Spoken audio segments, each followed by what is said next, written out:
Bismillahirrahmanirrahim. Assalamualaikum warahmatullahi wabarakatuh. Bismillah. Wassalatu wassalamu ala rasulillah wa ala alihi wa ashabihi wa man walah. Amma ba'd. Kita lanjutkan kembali mempelajari Al-Manzumatul Haiyah karya Imam Abu Bakar Abdullah bin Abu Dawud As-Sijistani rahimahullahu ta'ala, yang dijelaskan oleh Asy-Syaikh Al-Allamah Dr. Shalih bin Fauzan bin Abdullah Al-Fauzan hafizahullahu ta'ala.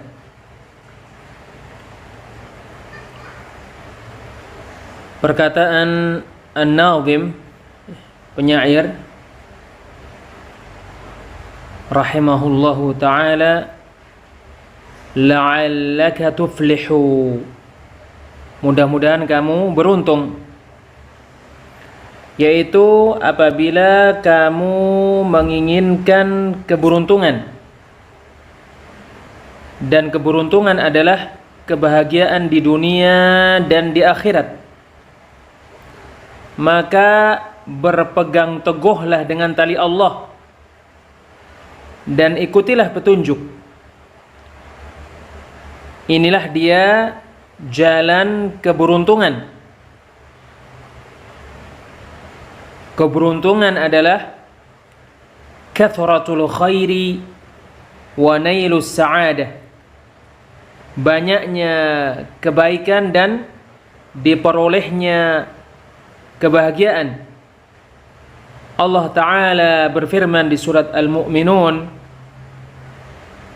ayat 1 sampai 2, qad aflahal mu'minun, sungguh orang-orang yang beriman beruntung, alladzina hum fi salatihim khashi'un, yaitu orang-orang yang khusyuk di dalam salat mereka, hingga firman Allah Ta'ala, walladzina hum ala salawatihim yuhafizun,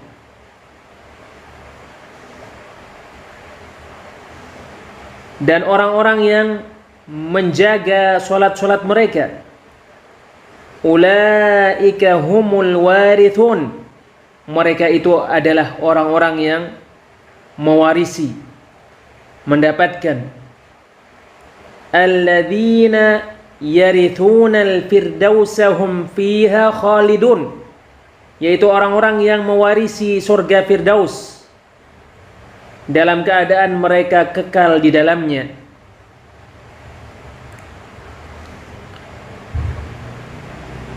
Surat Al-Mu'minun ayat 9 sampai 11. Maka inilah dia sebab-sebab keberuntungan. Maka jika kamu menginginkan keberuntungan, maka kamu harus melakukan 3 perkara ini. Pertama, tamassak bi kitabillah, berpegang teguhlah dengan kitabullah, dengan Al-Quran. Kedua, wattabi'il huda, ikutilah petunjuk. Dan yang ketiga, watajannabil bid'ah, jauhilah bid'ah-bid'ah. Oleh karena itu, jika kamu tidak melakukan satu saja dari 3 perkara ini, maka sesungguhnya kamu merugi dan kamu tidak beruntung selama-lamanya. Allah Ta'ala berfirman di surat Al-Mu'minun ayat 102 sampai 103, faman thaqulat mawazinuhu faulaika humul muflihun, maka barang siapa yang timbangan kebaikannya berat, maka mereka itu adalah orang-orang yang beruntung. Wa man khaffat mawazinuhu faulaika alladzina khasiru anfusahum fi jahannam khalidun, Dan barang siapa yang timbangan kebaikannya ringan, maka mereka itu adalah orang-orang yang rugi diri mereka. Di neraka Jahannam mereka kekal. Maka lawan keberuntungan adalah kerugian. Wal'iyadzu billah. Kita berlindung kepada Allah. Mereka tidak rugi harta-harta, bahkan mereka rugi jiwa-jiwa mereka. Keberadaan seseorang, rugi jiwanya, ini adalah macam kerugian yang paling rugi. Wal'iyadzu billah. Kita berlindung kepada Allah Azza wa Jalla. Allah Azza wa Jalla berfirman di surat Az-Zumar ayat 15, Qul innal khasirina alladhina khasiru anfusahum wa ahlihim yawmal qiyamah.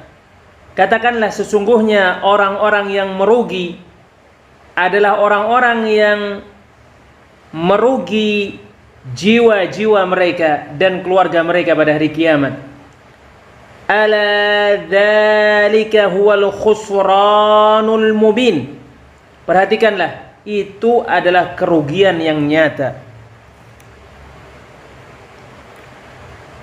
Perkataan penyair, la'allaka, mudah-mudahan kamu. Ini adalah harapan, sebab akidah yang benar kita tidak memastikan untuk seorang pun dengan keberuntungan, kecuali siapa yang dipersaksikan oleh Rasulullah SAW atau terdapat di dalam Al-Quran, sesungguhnya dia termasuk ahli keberuntungan. Adapun barang siapa yang tidak terdapat pada Al-Quran atau As-Sunnah penentuannya bahwasanya dia termasuk orang-orang yang beruntung, maka sesungguhnya kita tidak memastikan keberuntungan untuknya. Tetapi kita mengharapkan kebaikan untuk orang yang berbuat baik, dan kita mengkhawatirkan orang yang berbuat buruk. Demikian juga seorang muslim tidak tertipu dengan amalannya. Maka makna perkataan penyair, la'allaka tuflihu, mudah-mudahan kamu beruntung, yaitu janganlah kamu tertipu dengan amalanmu, tetapi kamu wajib melakukan amal-amal soleh dalam keadaan kamu berharap kepada Allah. Mudah-mudahan Dia menjadikanmu termasuk orang-orang yang beruntung.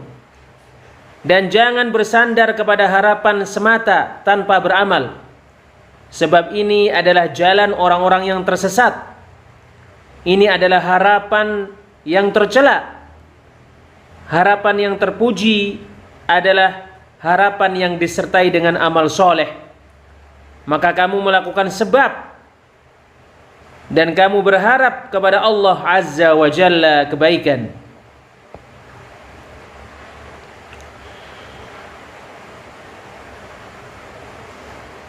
Wadin bi kitabillahi was sunanil lati atat an rasulillahi tanju wa tarbahu. Wadin bi kitabillahi was sunanil lati, beragamalah dengan kitabullah dan sunnah-sunnah yang atat an rasulillahi tanju wa tarbahu, datang dari Rasulullah, maka kamu selamat dan kamu beruntung. Penjelasan perkataan penyair rahimahullahu ta'ala, wadin dan beragamalah, yaitu terkait agamamu ikutilah kitabullah, ikutilah Al-Quran, dan ikutilah sunnah-sunnah Rasul sallallahu alaihi wasallam. Maka jadikanlah amalanmu terambil dari kitabullah dan dari sunnah Rasulullah sallallahu alaihi wasallam, tidak diambil dari hawa-hawa nafsu dan bid'ah-bid'ah serta perkara-perkara yang baru. Perkataan penyair was sunan, dan sunnah-sunnah. As-sunan jam'u sunnah. As-sunan bentuk jamak dari sunnah. Dan sunnah adalah tariqatur rasuli sallallahu alaihi wasallam al-qail, jalan Rasul sallallahu alaihi wasallam, yang mana beliau bersabda, alaikum bisunnati, hendaknya kalian berpegang teguh dengan sunnahku, yaitu tariqati, jalanku. Adapun menurut para ahli hadis dan pengertian sunnah di dalam ilmu mustalahil hadis, maka sunnah adalah ma thabata 'anin nabiy sallallahu alaihi wasallam min qaulin aw fi'lin aw taqririn aw sifah. Apa yang sahih dari Nabi sallallahu alaihi wasallam, yaitu perkataan atau perbuatan atau ketetapan atau sifat, maka sunnah memiliki penggunaan yang umum, yaitu penggunaan sunnah yang umum adalah at-tariqatul lati kana 'alaiha ar-rasul sallallahu alaihi wasallam, jalan yang ar-rasul sallallahu alaihi wasallam berada padanya. Dan sunnah memiliki penggunaan yang khusus, yaitu perincian para ahli hadis. Di dalam perkataan Imam Ibnu Abi Dawud rahimahullahu ta'ala ini terdapat faedah bahwasannya mesti berhujjah dengan sunnah setelah Al-Quran, sebab sunnah adalah sumber hukum kedua dari sumber-sumber hukum Islam setelah Al-Quran yang mulia. Sumber-sumber untuk berdalil menurut para ahli usul fikih, di antaranya ada yang disepakati dan di antaranya ada yang diperselisihkan. Tetapi yang disepakati ada 4 sumber pendalilan. Sumber pertama adalah Al-Quranul Karim, Al-Quran yang mulia. Sumber yang kedua adalah As-Sunnatun Nabawiyah, sunnah Nabi sallallahu alaihi wasallam, sebab sunnah adalah wahyu yang kedua setelah Al-Quran. Allah Azza wa Jalla berfirman di surat Al-Hasyr ayat 7, wa ma atakumur rasulu fakhudhuh, dan apa saja yang Rasul datangkan kepada kalian maka ambillah. Wa ma nahakum anhu fantahu, dan apa saja yang Rasul larang kalian dari melakukannya maka jauhilah. Allah Jalla wa Ala berfirman di surat An-Nur ayat 63, falyahdharil ladzina yukhalifuna an amrihi an tusibahum fitnatun aw yusibahum adabun alim. Maka hendaknya orang-orang yang menyelisih perintah Rasul sallallahu alaihi wasallam berhati-hati, mereka ditimpa fitnah atau mereka ditimpa siksaan yang sangat menyakitkan. Inilah dia sumber pendalilan yang kedua. Sumber pendalilan yang kedua adalah sunnah Rasul sallallahu alaihi wasallam. Rasulullah sallallahu alaihi wasallam sebagaimana Rabbnya mensifatinya di surat An-Najm ayat 3 sampai 4. Wa ma yantiqu 'anil hawa, dan Rasulullah tidak berucap dari hawa nafsu. In huwa illa wahyu yuha, tidak lain yang diucapkan Rasulullah sallallahu alaihi wasallam adalah wahyu yang diwahyukan kepada beliau. Oleh karena inilah para ulama mensifati sunnah dengan wahyu yang kedua setelah Al-Quran yang mulia. Maka sunnah yang sahih dari Rasulullah sallallahu alaihi wasallam kita wajib mengambilnya, mengikutinya dan mengamalkannya, sama saja sunnah itu mutawatir atau ahad.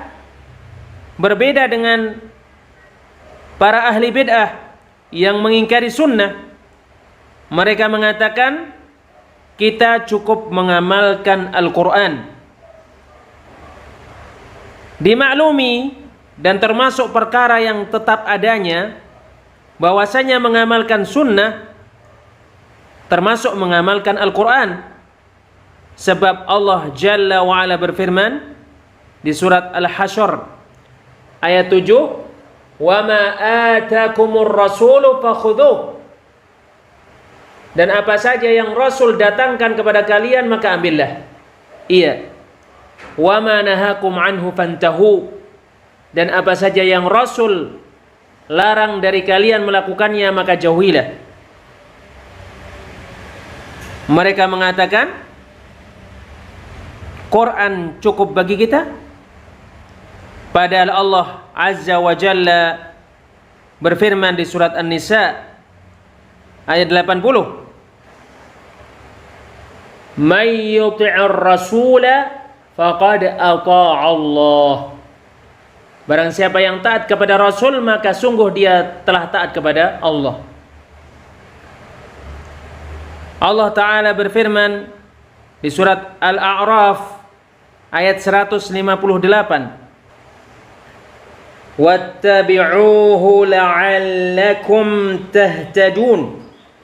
Dan ikutilah Rasulullah sallallahu alaihi wasallam agar kalian mendapatkan petunjuk. Dan Allah Ta'ala berfirman di surat An-Nur ayat 56,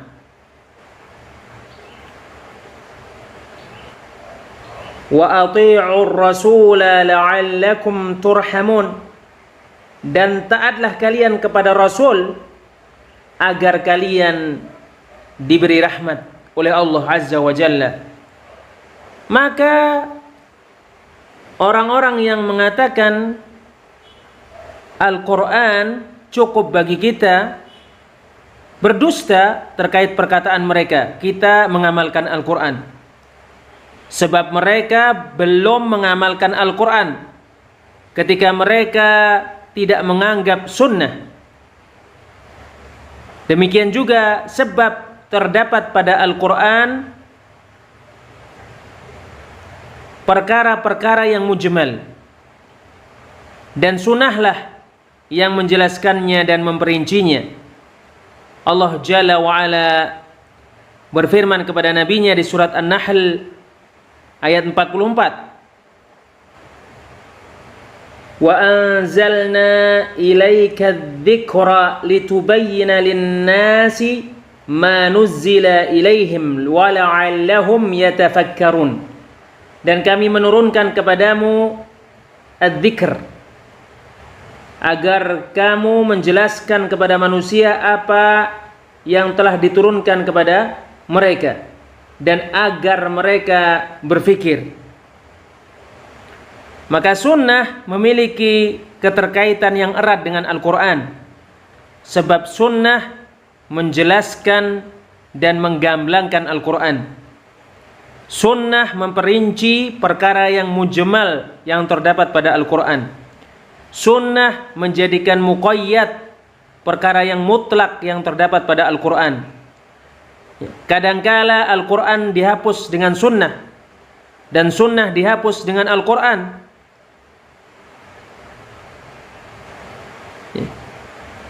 Al-Quran dihapus dengan Al-Quran, dan sunnah dihapus dengan sunnah. Maka mesti ada perkara-perkara yang diminta yang agung ini. Dengan demikian diketahui kedudukan as-sunnah terhadap Al-Quran dan kedudukan sunnah di dalam Islam. Wallahu a'lam bissawab. Insyaallah kita lanjutkan pada pertemuan yang lainnya. Subhanakallahumma wa bihamdik asyhadu an la ilaha illa anta astaghfiruka wa atubu ilaik. Wassalamualaikum warahmatullahi wabarakatuh.